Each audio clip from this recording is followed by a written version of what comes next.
Hello friend, today I am going to tell you about the Kautilya's अर्थशास्त्र। कौटिल्य के अर्थशास्त्र के बारे में आज बताने जा रहे हैं, जो कि महत्वपूर्ण लिटरेरी सोर्स है मौर्यन डायनेस्टी का। मौर्यन डायनेस्टी को जानना है तो कौटिल्य का अर्थशास्त्र पढ़ना पड़ेगा। कौटिल्य के बारे में आप लोग सबको ही जानते हैं, इसको विष्णुगुप्त के नाम से भी जाना जाता है और इसके पिताजी का नाम चनक था, इसलिए इसको चाणक्य के रूप में भी जाना जाता है ना। और इसको भारत का मैकियावेली भी कहा जाता है। इसके अर्थशास्त्र में 15 अधिकरण है, जिसको भाग कहा जाता है, 180 प्रकरण है तथा 6000 श्लोक है। डॉक्टर श्याम शास्त्री ने सर्वप्रथम इसको 1909 ईस्वी में प्रकाशित किया। इसको थर्ड मेन शैली भी कहा जाता है। जिसका फर्स्ट भाग है जिसको विनयाधिकारी कहा जाता है, मतलब एडमिनिस्ट्रेटिव ऑफिसर्स। इसका मतलब ये होता है कि राजा के विनय, अनुशासन और सामान्य व्यवहार का वर्णन किया गया है कि इसमें जो राजा होगा उसका कैसे अनुशासन होना चाहिए, उसका व्यवहार कैसे होना चाहिए, इसके बारे में वर्णन कराया गया है। जो सेकेंड पार्ट है जिसको बोला जाता है कि अध्यक्ष प्रचार, प्रेसिडेंट प्रमोशंस। उस समय इसके अर्थशास्त्र में 26 अध्यक्षों और उनके कार्यों तथा विभागों का वर्णन किया गया है कि बताया जाता था कि 26 जो है 26 प्रेसिडेंट होगा, उसका अलग अलग कार्य होगा, उसका अलग अलग विभाग होगा, है ना। तीसरा भाग जिसको धर्मस्थयी कहा जाता है। धर्मस्थयी का मतलब दीवानी न्यायालयों तथा उसके संगठन एवं कार्यों का विवेचना किया गया। दीवानी न्यायालय का मतलब ये होता है कि जो है सिविल कोर्ट जो होता है कि कैसे ये होगा, उसका ऑर्गेनाइजेशन कैसे होगा, उसका फंक्शंस क्या क्या होगा, उसके बारे में किया गया है। चौथा को बोलता है कंटक शोधन। कंटक शोधन का मतलब ये होता है कि ये चौथा भाग का नाम है ना, कि कंटक शोधन, इसमें फौजदारी न्यायालय, उसके संगठन एवं दंड आदि का वर्णन किया गया है। फौजदारी न्यायालय का मतलब होता है लेजिस्लेशन ऑफ क्रिमिनल कोर्ट्स, मतलब जो क्रिमिनल कोई भी है, वो कोई अगर क्राइम करता है तो उसका जो लॉज बनेगा, किस तरह का कानून बनाया जाए, किस तरह का दंड दिया जाए, दंड का विधान क्या होगा, उसके बारे में। पांचवा जो है जिसको योग वृत्ति कहा जाता है। योग वृत्ति में describe the duties of administrative जो ऑफिसर्स है टुवर्ड द जो देखते हो किंग्स, किंग के प्रति उसका कर्तव्य क्या होगा। कोई अगर उसके अच्छा लॉयल नहीं है किंग के प्रति तो उससे निपटने का उपाय क्या क्या है। छठा जो है जिसको मंडल योनि बोला जाता है। इस मंडल योनि में बहुत ही इम्पोर्टेंट चीज़ों के बारे में बताया गया। इसमें राज के सप्तांगों का वर्णन किया गया, मतलब हेप्टागोनल थियरीज भी इसको बोला जाता है कि कोई भी राज्य है तो राज्य कैसे क्या क्या चीज़ से मिल करके बनता है। तो कौटिल्य ने 7 एलिमेंट ऐसे बताया है, देयर आर 7 एलिमेंट जिससे मिल करके क्या बना है, कोई भी राज्य बनता है। फर्स्ट में ये बोला है कि स्वामी एक ऐसा तत्व है जिसको राजा भी कहा जाता है। किसी भी राज्य का वो क्या होता है, सिर होता है ना, हेड होता है। अमात्य जो आज फाइनेंस मिनिस्टर होता है, दूसरा अमात्य को रखा गया है, ये किसी भी राज्य का आंख को बोला जाता है। अमात्य क्या होता है, बहुत पढ़े लिखे ऑफिसर्स जो होते थे उसका एक ग्रुप होता था जिसका अलग अलग विभाग में नियुक्ति किया जाता था।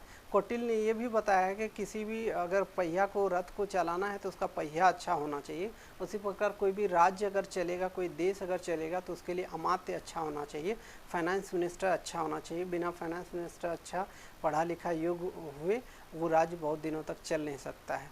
तीसरा नंबर में जनपद अर्थात राज्य क्षेत्र के बारे में बात करा गया है कि ये राज्य की बाहें हैं, सॉरी जंघाएँ हैं, कि राज्य का जो क्षेत्र होता है, जंघा मतलब थाईज ऑफ द स्टेट है। चौथा नंबर में दुर्ग अर्थात किले के बारे में बात किया है। किला जो होता है बाँह, ये बाँह होता है ना, ये बाँह बोलता है, किसी भी राज्य का बाँह होता है।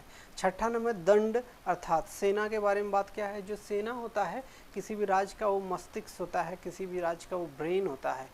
सातवां नंबर में मित्र के बारे में बात किया गया। मित्र मतलब ये मित्र के जो होता है कि कान होता है किसी भी स्टेट का, है ना। तो ये 7 एलिमेंट बता दिए जिसमें जो है छठा मंडल योनि में इसका वर्णन किया गया है ना। क्या क्या हो गया, फर्स्ट नंबर स्वामी हो गया, सेकंड नंबर अमात्य हो गया, तीसरा नंबर राज्य क्षेत्र हो गया अर्थात जनपद, चौथा नंबर दुर्ग हो गया, पांचवा नंबर कोष यानी कि धन जिसको मुख कहा जाता है, छठा नंबर जो है सेना हो गया, राज्य का मस्तिष्क, और सातवां नंबर मित्र जिसको राज्य का कान बोला गया। अब जो है सातवां अधिकरण जो है, सातवां जो भाग है उसमें 6 तत्वों के बारे में बताया गया, जिसमें संधि, विग्रह, यान, आसन, संशय और दैवीय भाव से युक्त विदेश नीति का वर्णन किया गया है। आठवां अधिकरण व्याधिकारी कहा गया है। इसके लिए राज्य के घातक सभी व्यासनों यानी दुर्गुणों का वर्णन किया गया है कि राज्य में कौन कौन सा जो है दुर्गुण होता है, मतलब खराब चीज़ें हैं उसको निकालना है। 9वां नंबर जो है 9th नंबर जिसको बोला गया है ये है अभियास कर्म है ना। इसमें दूसरे राज्य पर आक्रमण के विचार पहलू, अगर कोई राज्य में आप आक्रमण करना चाहते हैं तो उसके पहले विचार विमर्श करना पड़ता है। 10वां नंबर जो है जिसको संग्रामिक बोला गया है। संग्रामिक का मतलब होता है इसमें युद्ध संबंधी विजय नियमों की रणनीति की विवेचना की गई है कि कोई अगर लड़ने के लिए जा रहे हैं तो उसका नियम कैसे होगा, किस तरह का स्ट्रेटजी बनाया जाए ताकि ज़्यादा चांसेस हो कि युद्ध क्या हो, वार जो है जीत जाए, बैटल जीत जाए। 11 नंबर में संघवृत्ति के बारे में बात किया है। संघवृत्ति इसमें संघ यानी मित्र कोई के बारे में फूट डाल करके, कैसे कोई दो राज्य है मान ली बहुत संगठित है, बहुत मित्र है, अगर आप किसी एक राज्य में अगर वार करने जा रहे हैं, अटैक करने जा रहे हैं तो दूसरा राज्य भी मिल करके आपके साथ वार करेगा, तो वो दोनों मित्र को सबसे पहले क्या करना होगा, तोड़ना पड़ेगा ताकि राजा क्या हो, कमज़ोर हो जाए। तो कैसे फूट डालें, ऐसे भी जानते हैं कि चाणक्य का बहुत फेमस है कि साम दाम दंड भेद, यानी किसी से अगर वार करना है तो साम दंड है ना, दाम मतलब उसको कुछ पैसा दे करके, दंड या डरा धमका करके, और भेद मतलब उसमें क्या करें, भेद खुल करके कब्जा कर सकते हैं, है ना। ये संघवृत्ति हो गया। अब एक 12वां नंबर 12वां अधिग्रहण जो है 12वां पार्ट है, इसका बोलते हैं आवलियस। आवलियस क्या होता है, इसमें कमज़ोर राजा द्वारा शक्तिशाली राजा के आक्रमण के बचाव के उपाय बताए गए हैं कि कोई भी राजा अगर कमज़ोर है और उधर से एक शक्तिशाली राजा बहुत सारी सेना लेकर के आ रहे हैं तो आप कैसे बचें, इसका उपाय क्या क्या है इसके बारे में बताया गया है कि कैसे आप ज़्यादा चांसेस है कि हारेंगे नहीं बैटल में। 13वां नंबर जो है अधिकरण जो 13th पार्ट है उसमें दुर्ग के बारे में, दुर्ग लुम्भोपाय होता है। दुर्ग लुम्भोपाय का मतलब होता है इसमें शत्रु देश के दुर्ग पर कब्जा करने के उपाय के सुझाए गए हैं।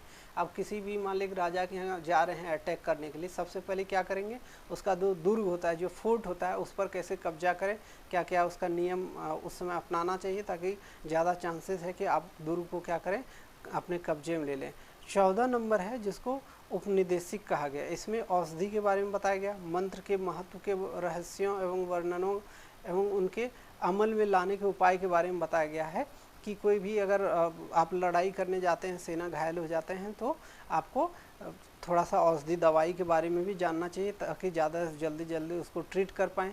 कुछ मंत्र भी उस समय होते थे, उसके रहस्य और कैसे उसको क्या करें प्रैक्टिकल लाइफ में लाएं, उसके उपाय बताएंगे।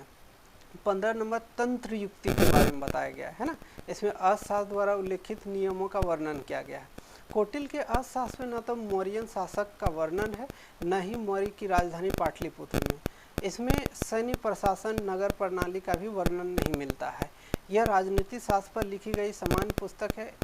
इसकी तिथि के विषय में विद्वान जो है उसमें मतभेद भी हैं, परंतु इसे मौर्यकालीन रचना माना जाता है। 4वीं शताब्दी में विशाख दत्त द्वारा रचित जो सांस्कृतिक जो है संस्कृत में एक नाटक था जिसका नाम था मुद्रा राक्षस, उसमें कौटिल्य द्वारा नंदवंश की सत्ता पलटने का वर्णन किया गया है। तो ये कौटिल्य का अर्थशास्त्र के बारे में आप लोगों को बता दिए, और कुछ इसमें जानकारी चाहिए तो प्लीज़ कमेंट करें और जल्दी से जल्दी इसको क्या करें, लाइक करें, शेयर करें और सब्सक्राइब करें। धन्यवाद।